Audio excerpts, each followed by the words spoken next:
अब बात किसानों की। भारत एक कृषि प्रधान देश है। लगभग 60% आबादी खेती किसानी करती है। और अभी आप याद करिए, कोरोना के दौर में पूरी दुनिया चल रही है। सारे उद्योग धंधे कंपनियां सब कुछ ठप हो गया था, लेकिन नहीं ठप हुआ था तो कृषि उद्योग, उसको उद्योग का दर्जा मिलना चाहिए, लेकिन नहीं। ये किसानों की बदकिस्मती है कि जो उनकी मांग थी वो आज तक पूरा नहीं हो पाया। गन्ने की पिराई का सत्र शुरू हुआ, अभी उनका पिछला बकाया नहीं मिला। धान की खरीद के लिए 4000 क्रय केंद्र बनाए गए, लेकिन वहां भी अभी आपने सहारनपुर से मैंने खबर पढ़ा, आपको बताया कि वहां पर नमी के होने की वजह से उनका धान वापस कर दिया गया। तमाम समस्याएं हैं।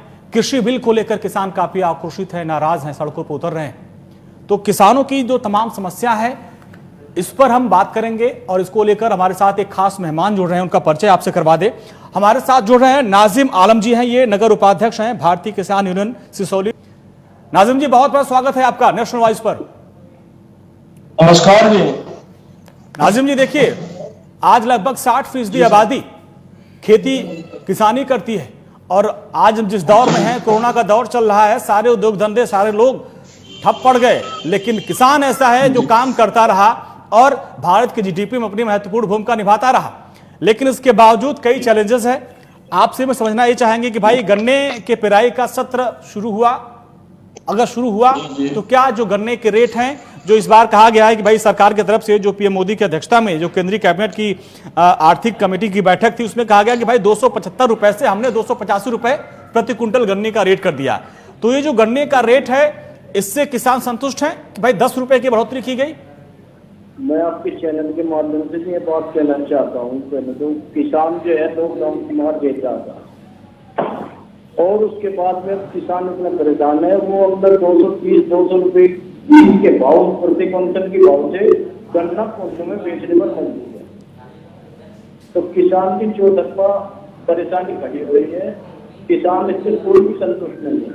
हाँ न किसान को इसका लागत मूल्य मिलता है जी। आप कोई भी किसान का लागत से मूल्य नहीं मिलता है। उससे किसान बहुत परेशान है, बहुत गंभीर किसान जूझ रहा है जी। अब नाजिम भाई, देखिए, फिलहाल हम पहले हम गन्ना किसानों की बात करें, इसके बाद हम धान पे और बाकी चीजों पे आएंगे। अब सवाल ये उठ रहा है कि अभी भी जो पिछले साल का बकाया है, जो हमारे पास आंकड़े, उसके मुताबिक लगभग 53% किसानों का पिछले साल का गन्ना का भुगतान हुआ है। बाकी अभी भी करीब 42% किसान ऐसे हैं जिनका भुगतान नहीं हुआ।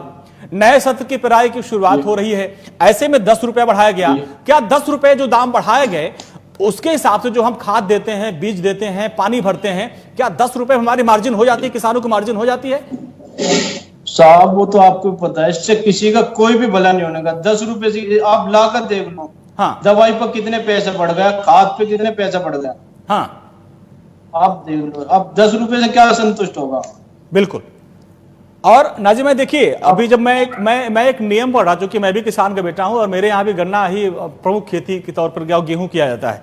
तो जब मैं नियम पढ़ रहा था, उसमें यह था कि जो किसान और चीनी मिल के बीच में जो कॉन्ट्रैक्ट हुआ था, उसमें यह था कि अगर हम किसान अपना गन्ना देते हैं चीनी मिल को, तो हमको 15 दिन तक, ये आइडियल था। जब 1966 में बना तो ये था कि भाई 15 दिन के अंदर आपको भुगतान करना होगा।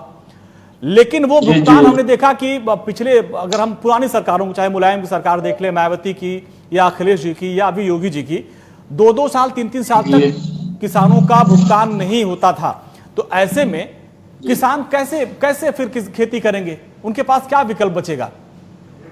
विकल्प तो है सर, किसान खेती करने को मजबूर है। हाँ, उसके पास कोई दूसरा विकल्प है ही नहीं, वो करे क्या? हाँ, वो मजबूर होता है। किसान देख लो आप कितने घाटे में जा रहे हैं। हाँ, वो बैंक से लोन ले रहा है। किस वजह से लोन ले रहा है बैंक से? जी। अगर किसान परेशान है, जब इसको बैंक अपनी जब इसको लोन ले रहा है, हाँ, अपनी जमीन बैंक में रखता है, गिरवी रखते हैं, हाँ, तो ये परेशानी का सबब है। अगर किसानों को फसल का लागत मूल्य मिले, तो वो क्यों अपनी फसल, अपनी जमीन बैंक में गिरवी रखेगा? हाँ। नाजिम भाई, देखिए, चूंकि आप काफी एक्टिव रहते हो, किसानों की समस्याओं को लेकर आप सड़कों पर उतरते हैं, आंदोलन करते हैं, सरकार तक मांग पहुंचाते हैं। तो गन्ना को लेकर फिलहाल आपकी क्या मांग है और नेशनल वॉइस के माध्यम से सरकार से आप क्या निवेदन करना चाहते हैं, क्योंकि भाई 10 रुपए जो दाम बढ़ाया गया उससे किसान संतुष्ट नहीं, आप भी बता रहे हैं। तो गन्ना को लेकर फिलहाल आपकी क्या समस्या है और उसको लेकर क्या कुछ कहना चाहते हैं? चैनल के माध्यम से हम इस बात को कहना चाहते हैं जी। तो किसान 10 रुपए के भाव बढ़ने से कोई संतुष्ट नहीं है। हाँ, सरकार ने यूरिया के दाम देख लो कहाँ भेज दिए, डाई को देख लो आप, यूरिया मिल नहीं रहा। तो सरकार तो इस वजह पर सोचे भी 10 रुपए में क्या हो रहा है। हाँ, तो आप क्या चाहते हैं कि ये जो रेट बढ़ाए, जो रेट इन्होंने 285 रुपया किया है, आप चाहते हैं कि इसको और बढ़ाया जाए? और दूसरा, जी जी, जो भुगतान अभी भी पिछले सत्र का भी नहीं मिल पाया है, उसको लेकर भी आप लोग काफी सड़कों पे उतरे हैं, हंगामा कर रहे थे, तो उसको लेकर क्या मांग है आपकी? हमारी तो मांग यही है साहब सरकार से कि हमारा पेमेंट, एक तो जो 15 दिन का केंद्र सरकार का वो है, 15 दिन में किसान का पेमेंट मिले। हाँ, एक तो हमारा पेमेंट वो टाइम पे मिले। हाँ, और एक थोड़ा सा लागत मूल्य के देख के जा, जितनी इस पे गन्ने पर लागत है, हाँ, उसके हिसाब से गन्ने का रेट 450 460 रुपए प्रति क्विंटल मिलना चाहिए। हाँ, हाँ, ये आपने एक मांग रखी है कि भाई गन्ने की जो लागत है, अगर आप देख लो, गन्ने की जब बुआई होती है उस वक्त से लेके अगर खाली खाद और बीज। अच्छा नाजिम जी, चूंकि मैं किसान का बेटा हूं, मुझे पता है कि अगर आप किसी उन्नत किस्म के गन्ने का बीज लेंगे अगर लगाने के लिए, तो अगर आप 1 एकड़ भी लेते होंगे तो उसमें जितना आप बीज लेंगे ना, उतने में तो आप 1 ट्राली गन्ना बेच लेते हैं, जितना हम बुआई करते समय उसका सिर्फ बीज का दाम लेते हैं।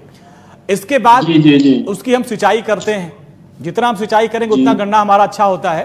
तो ऐसे में लागत तो बहुत ज्यादा है, लेकिन आपकी एक मांग ये जायज है कि 285 रुपए में नहीं, दाम और बढ़ने चाहिए। अब जो सबसे बड़ा पॉइंट ये आता है कि भाई पर्ची आएगी तो गन्ना कटेगा तो फिर वो कांटा पे जाएगा, तौलेगा।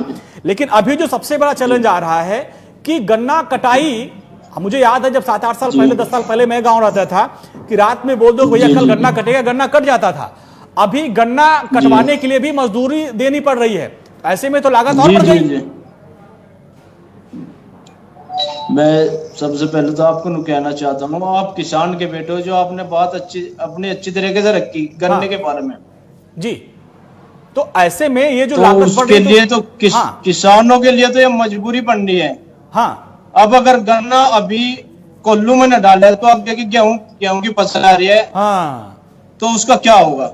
बिल्कुल, मील चल नहीं रही है जी। तो इसलिए किसान परेशान है, 230-240 रुपए प्रति क्विंटल अपना गन्ना कोल्लू में गिरने पर मजबूर है। हाँ, ऐसे में नाजिम भाई, क्या आप लोगों के भारतीय किसान यूनियन एक बड़ा संगठन है, क्या आप लोगों ने इसको लेकर आपके प्रतिनिधि ने सरकार से कोई बात की? भाई देखो, जो पेराई का सत्र लेट हो रहा है उससे हमारा नुकसान ये है कि हमको गेहूं की फसल उगानी है, उसी खेत में हम गन्ना लगाते हैं, फिर गन्ना काट के फिर गेहूं करते हैं।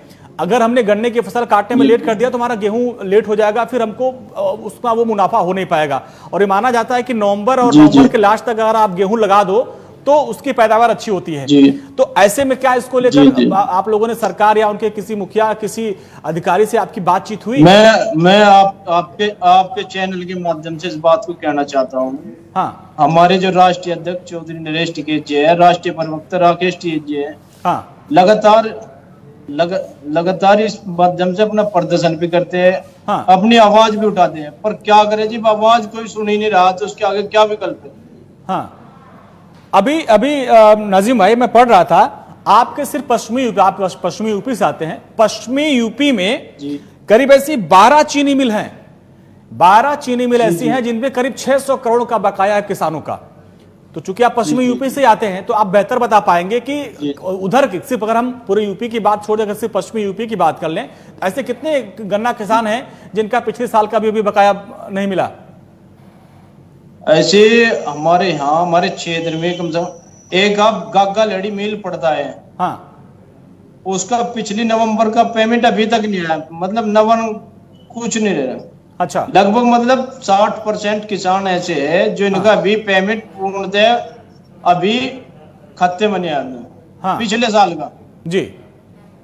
अच्छा, मैं अभी चीनी मिल के एक प्रतिनिधि का इंटरव्यू देख रहा था, जब मैंने उनसे पहले इंटरव्यू आने से पहले फोन पे बात किया तो वो ये सफाई दे रहे थे कि सर देखिए, जब चीनी बनती है, चीनी जब बिकता है तो हम उसका 85% किसानों को देते हैं।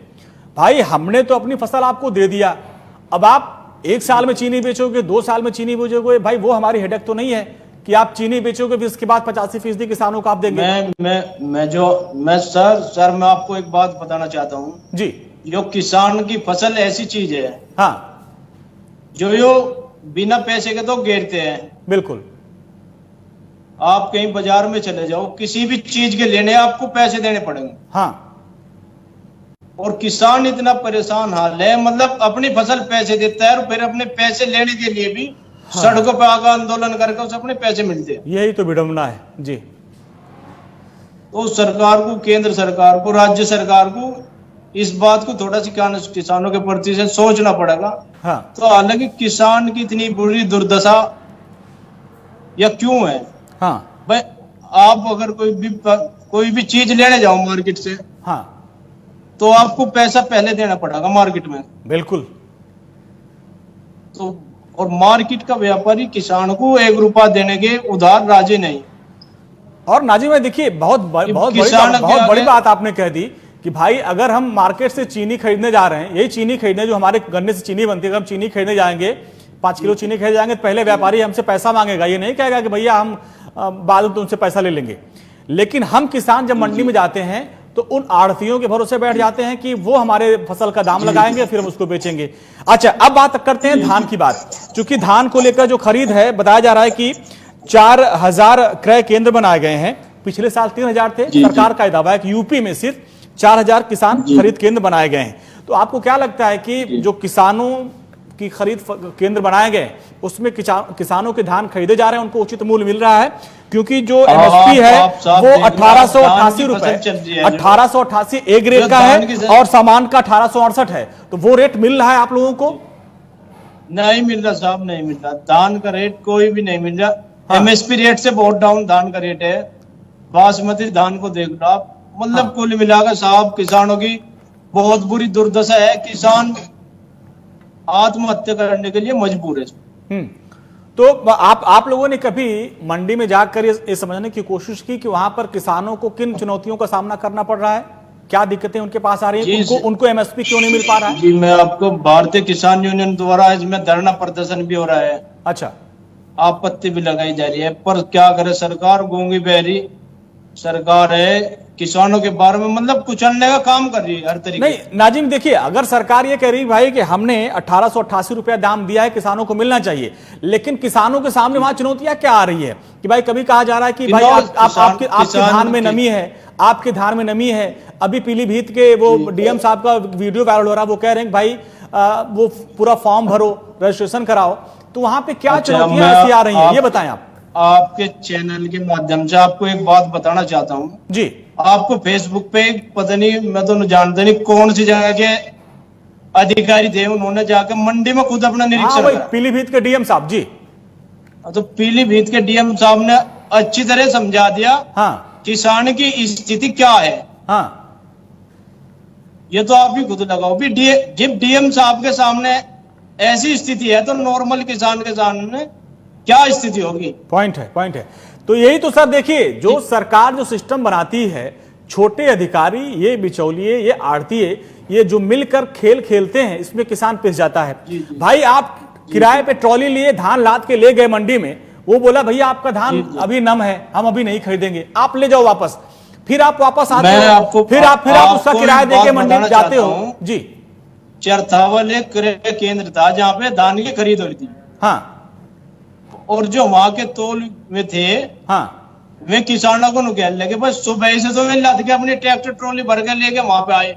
हाँ, और फिर वे कहने लगे कि तो 3 दिन बाद में इसकी तोल चालू करेगा। हाँ, तो भारतीय किसान यूनियन के जो पदाधिकारी वहां पे पहुंचे, अधिकारी से वार्ता करी और जब भी अपना तोल चालू कराया।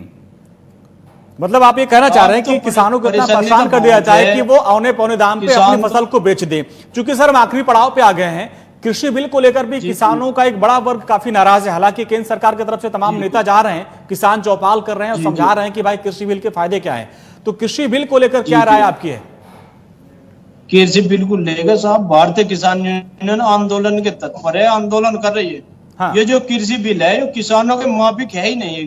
हाँ, आप देख लो, ये कह रहे हैं एमएसपी से कम के खरीद नहीं होने की। आप धान का रेट देख लो, एमएसपी रेट क्या है और धान बिक रहा क्या हो।